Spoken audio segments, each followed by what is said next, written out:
तो ये है कि पिछले 3 सालों से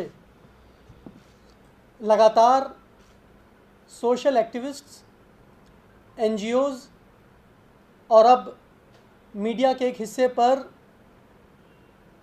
एजेंसियों के सहारे, कानून के सहारे स्टेट पावर का इस्तेमाल करके उनको टारगेट किया जा रहा है, उनको हाउंड किया जा रहा है। करीब 30,000 एनजीओज़ का रजिस्ट्रेशन एफसीआरए में कैंसिल हो गया।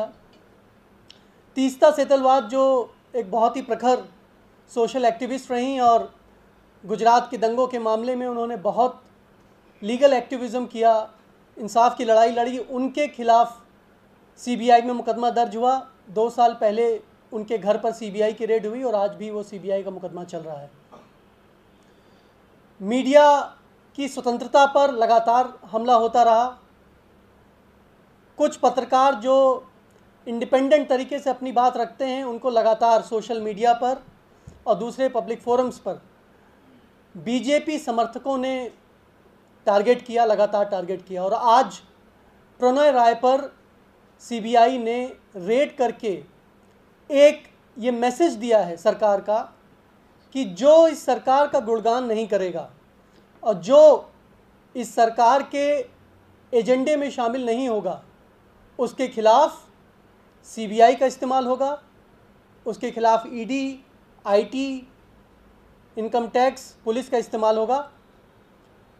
और अगर जो सरकार के साथ उसके एजेंडे में शामिल हो जाएगा उसके खिलाफ कोई एक्शन नहीं होगा, उसको रिवॉर्ड किया जाएगा। आशुतोष जी ने बताया कि ऐसे तमाम पत्रकार जो पिछले बहुत सालों से भारतीय जनता पार्टी के स्पोक्सपर्सन्स की तरह काम करते रहे हैं और उनके टीवी चैनल्स और उनके एडिटोरियल बोर्ड ने भारतीय जनता पार्टी के मुखपत्र की तरह काम किया है, उनको तमाम तरह के रिवॉर्ड्स दिए गए हैं।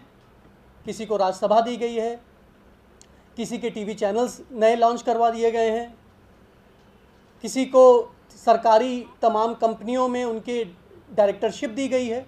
तो ऐसे तमाम रिवॉर्ड्स उनको दिए गए हैं। ये लोकतंत्र के लिए एक बहुत ही खतरनाक प्रेसिडेंट सेट किया जा रहा है। अगर आज प्रणय राय पर सीबीआई का मुकदमा हुआ है तो कल और पत्रकारों पर भी इसी तरीके से स्टेट एजेंसीज का इस्तेमाल करके उनको प्रताड़ित किया जाएगा। ये सिर्फ प्रणय राय पर नहीं रुकेगा। बताया जा रहा है कि प्रणय राय के ऊपर कोई कर्जा है आईसीआईसीआई बैंक का। कोई, मुझे लग रहा है कि अभी औपचारिक ऑफिशियल स्टेटमेंट सीबीआई ने नहीं इशू किया है, लेकिन जो कुछ सूत्रों के हवाले से पता चल रहा है कि उनके ऊपर कोई 30-40 करोड़ रुपए का कर्जा है। तो सवाल ये उठता है कि इस देश में कम से कम ऐसे 10-15 औद्योगिक घराने हैं जिनके ऊपर करीब करीब 7 से 8 लाख करोड़ रुपए का कर्जा है। तो उनके खिलाफ कार्रवाई क्यों नहीं हो रही है?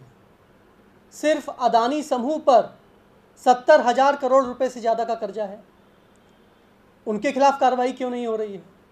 अनिल अंबानी समूह पर इसी तरीके से 50,000 करोड़ रुपए से ज़्यादा का कर्जा बाकी है, उनके ऊपर कार्रवाई क्यों नहीं हो रही है? गौतम अदानी समूह के खिलाफ सीबीआई में पिछले 3 साल से एक जांच लंबित है, मनी लॉन्ड्रिंग की जांच है, पी रजिस्टर हुई थी। डीआरआई ने आरोप लगाया था कि गौतम अदानी समूह ने बिजली इक्विपमेंट्स और पावर प्रोजेक्ट्स का जो उन्होंने इंपोर्ट किया उसकी आड़ में हजारों करोड़ रुपए की मनी लॉन्ड्रिंग करी। ये डीआरआई सरकार की खुद की एजेंसी ने एक रिपोर्ट बनाई थी, उसकी जांच सीबीआई पिछले 3 सालों से कर रही है। सवाल ये उठता है कि क्यों गौतम अदानी के ऊपर सीबीआई की रेड नहीं होती है, क्यों गौतम अदानी के ऊपर सीबीआई के मुकदमे नहीं होते हैं, कार्रवाई नहीं होती है। सिर्फ प्रणय राय जैसे लोगों पर ही क्यों सीबीआई की कार्रवाई होती है? तो मुझे लग रहा है कि देश, जनता ये सब कुछ देख रही है और अगर जनता आज खामोश है तो उसको ये ना समझा जाए कि उस सरकार के इन करतूतों पर जनता अपना रुख नहीं रखेगी और इसके लिए सरकार को कीमत नहीं चुकानी पड़ेगी। आज लोकतंत्र, पत्रकारिता, सोशल एक्टिविज़म, इन सभी पर रोज़ किसी न किसी तरीके से प्रहार हो रहा है। और जैसे आशुतोष जी ने कहा कि अगर प्रणव राय जैसे पत्रकारों पर इस तरीके से, इस ब्लेटेंट तरीके से सीबीआई मुकदमा करेगी, रेड करेगी, तो इस देश में लोकतंत्र सुरक्षित नहीं रहेगा। और मुझे उम्मीद है, एक पूर्व पत्रकार होने के नाते से मुझे ये उम्मीद है कि कम से कम सभी पत्रकार, स्वतंत्र पत्रकार, इंडिपेंडेंट जर्नलिस्ट सभी इकट्ठा होंगे और वो हिम्मत जुटाएंगे और सरकार के इस दमनपूर्ण कार्रवाई के खिलाफ आवाज़ उठाएंगे।